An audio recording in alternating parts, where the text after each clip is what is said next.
first recipient is going to receive the Northern Cass Distinguished Service Award. The award goes to a former employee of the district whose impact has changed our district. The first recipient worked for the district for 30 years. He was an English and history educator, coached multiple sports, and was the athletic director. He's responsible for the Close-Up program, which started in 1986 and continues to be one of the strongest participated programs in Northern Cass today.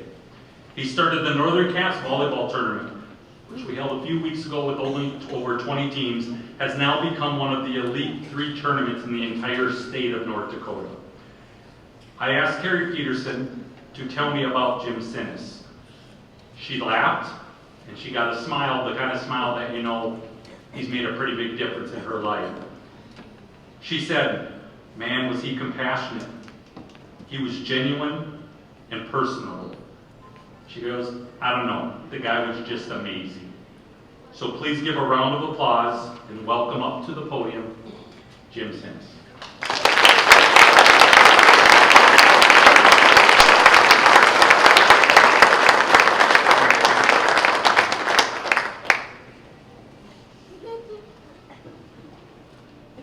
Speech already.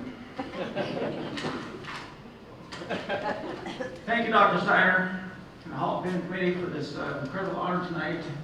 And thanks to all of you, my family, and my friends for being here tonight. Congratulations to the fellow inductees and their families that are here tonight. It's an honor to be inducted with you. Gotta admit, I'm very nervous. I've always been that way. Athletic awards nights in the auditorium here, I was nervous all day for those. This is a great mystery of my life.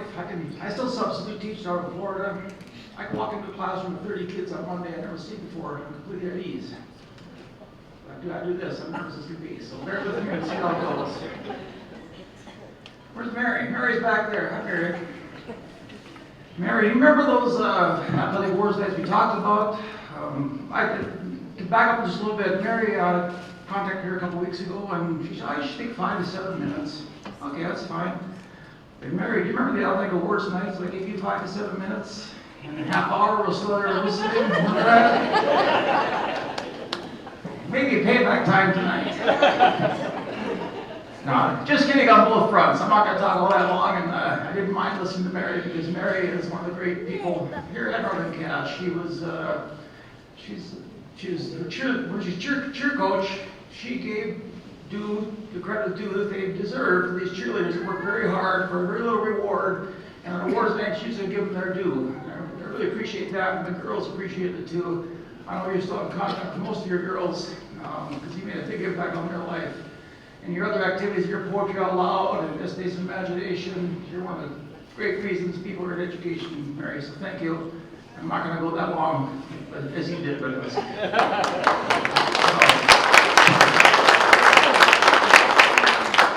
Before I go any further, there's some special people here tonight I want to introduce to you.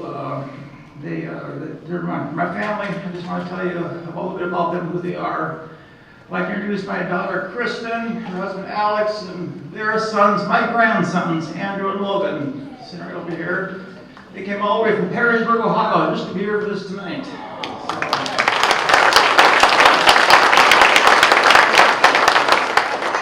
And my daughter, Stephanie, her husband, John, and their children, my grandkids, my beautiful granddaughter, Haley, and my grandson, Noah, came all the way from Fargo to be here tonight.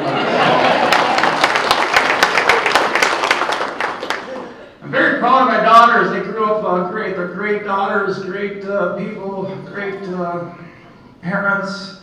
I'm sure Alex and John will be great wives. They're not that way because of me. When I was here for events all the time, close up, for a week at a time, athletic events, meetings around the state for athletic directing, it was somebody else that was home taking care of them, nurturing them, disciplining them, dealing with all the crises going on. So I give a huge, huge thank you to my wife of 41 years, just about, my best friend, Karen.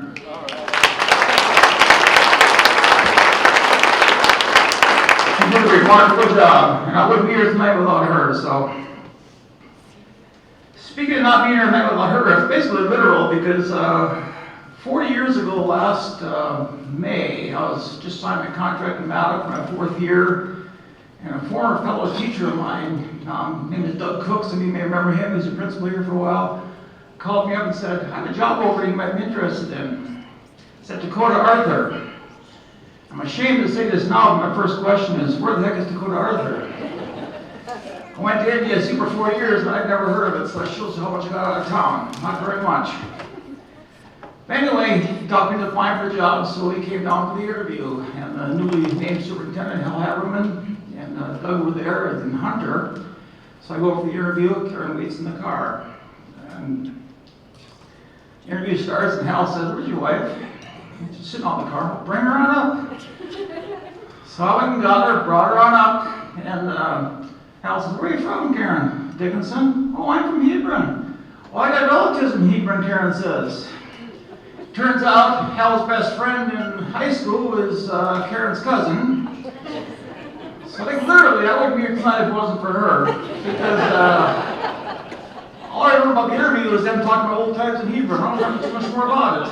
But Doug Cook was right in my corner, and Hal and Karen, so it seemed like a good deal. So there's a stack of applications on the desk about that high. It gets higher every time I tell a story, but there's a lot of that. I'm not naive enough to think I was the most qualified among those people, but it all worked out fine, so I really appreciate that.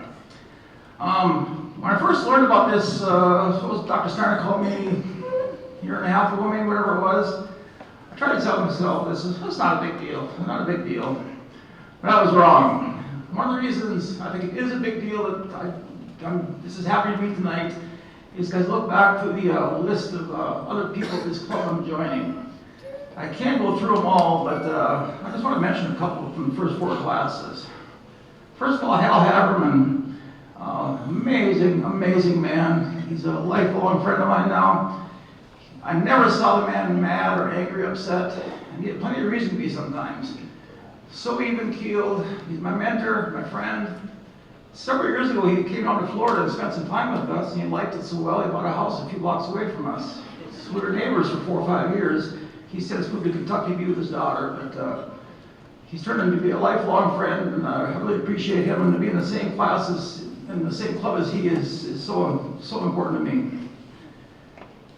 Mary McPherson, what a beautiful lady she was. Remember Mary? She was such an awesome lady, so nice, one of the nicest people I've ever met. Unfortunately, she's passed on now, but she always asks about the family, always just so nice. My first memories of Mary is, those of you familiar with the Arthur School, remember the lunchroom down there? Before school, myself and Bob Holt and Dale Thompson, whoever else, Ross Hardy, we go down to see Mary and Dorothy before school, and she'd have toast for us, and just had some real good fellowship time down there, and just a great thing. So, Dwayne Stillseth. I still can't believe Dwayne and Pam are both gone. Dwayne became a very good friend of mine. I've never seen such a family man as he. He was at every single event there ever was for his kids and grandkids. It didn't matter if Cassie was playing a state tournament game in Minot or Ben was playing in a 5th grade basketball game in Arista. They were there. Last time I ever saw them, we were at a baseball game out here, a nice visit with them. Bad weather, but they were there cheering their grandsons on, so I really miss him a lot. Cleet. What an amazing man, Cleet. The guy was incredible. Everything I asked him to do, he did it, and so professionally. You want a bookshelf for your room? You didn't just get a bookshelf, you got a beautiful bookshelf, varnish. That was just incredible. I wanted some shelves in the storage room. Amazing. A few days of these shelves are up there, far more than I ever expected. The press box out here. A few of us, myself and Ron was out there. Doug may have been along, Ben Bush and the late Randy Moan. That's another story. I miss Randy a lot too. We went around several high schools looking at press boxes, and we got some ideas, so I sketched them out on paper and gave it to Cleet. And lo and behold, they're out there building this thing. Cleet Bennett. Which brings up Bennett. What a man he was. He's not in the Hall of Fame yet, hopefully someday, but Bennett was an amazing friend. Every single day that I was here, he came to my office and sit and talk with me. We'd solve the world's problems if we had to. We would also, what have you done tonight, Jim? What do you need done? What you do for the game then? Anything done tonight? Always willing to help out. 2 2003, 2004, 2005 girls basketball teams. What a great time that was. I still remember just vividly all those games and the district games and the regional games and the state games. It was so exciting. The first time we ever been to state in anything. It was just the greatest thing ever for early cast. And those girls, the best part about that, little girls and those teams are all doing so well in life today. They're successful, great citizens, great people. I'm just honored to be in the Hall of Fame with them. And lastly, but not leastly, Julie and Tim. Are there two finer people in the world than Julie and Tim? I don't think so. Anything you want them to do, they'll do for you. With enthusiasm. I used to get tired watching Tim work. And he's still doing it. And Julie, I hope you realize the only reason I came in your office was not because of your M&Ms. I was more interested in chatting with you for a few minutes. So, thank you guys. You guys are just the best friends and wonderful people and great people. You're just amazing. So, as far as memories, I've got a couple of things. Dr. Steiner mentioned the close-up program. I'm so proud of that. Not because of Hal, too. He came to me one time and he used to have teachers' convention. You still have that in October, teachers' convention? He said, teachers' convention, this thing called close-up. Why don't you go to the meeting and check it out? So I went to the meeting, got some information, and came back and presented to my kids. I wasn't really sure what to get into, but two students decided to take me up on it. Chrissy Schroeder and Stacy Hoopy in 1986. If those two had not taken the initiative that year and take a chance and go out there with me, the program would never happen. We had two more the following year, Sherry Dixon and Dave Motter. And I started to build gradually. One of my proudest things was close up with the kids' faces out there in BC. It was just incredible. And I'm so proud of my good friend Troy Kent's kept the program going and growing. So Troy, when I left here, I told you you're going to be the man, and you've surpassed my expectations, Troy. You've done a great job of that program. Please keep it going. Looking around the room here, some other people. Dale Nordic. Dale sitting over there. Ron Laris. Remember football back in the 90s? Such great memories. We had home games at Arthur and Grandin. So when games were in Grandin, we'd load up the speakers and bring them over to Grandin. We'd take one of these huge monstrous speakers and set it on top of Dale's van, one on top of the school van, put the wires to hook them up, and that was our PA system. But those are such great memories. Some of the best times I can remember is doing those sorts of things. Dale and Rod have been friends for 40 years basically, so great to see you guys here tonight. Mr. Renfold, sitting over there. What a guy. Everything I want him to do too. He was my PA person, always there to referee junior high, elementary, C-squad basketball games. Just a great guy.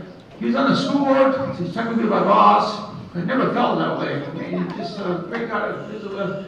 I'm so excited to see you tonight, Doug. So good to have you here, buddy. Now to wrap it up is my mowing striker and dryer. A couple things to wrap it up here. One, I went to a lot of meetings as your athletic director, and we always introduce ourselves. We go around the table, whether it be at a district meeting or a regional meeting or a state meeting out in Minot or Bismarck or someplace. And they got me, I was at Jim Sinness, athletic director in Northern Cass. I always felt such pride when I said that, because I knew my school was better than yours. I didn't say that to them, but I just felt the pride. Hey, we got something going here, this is our school.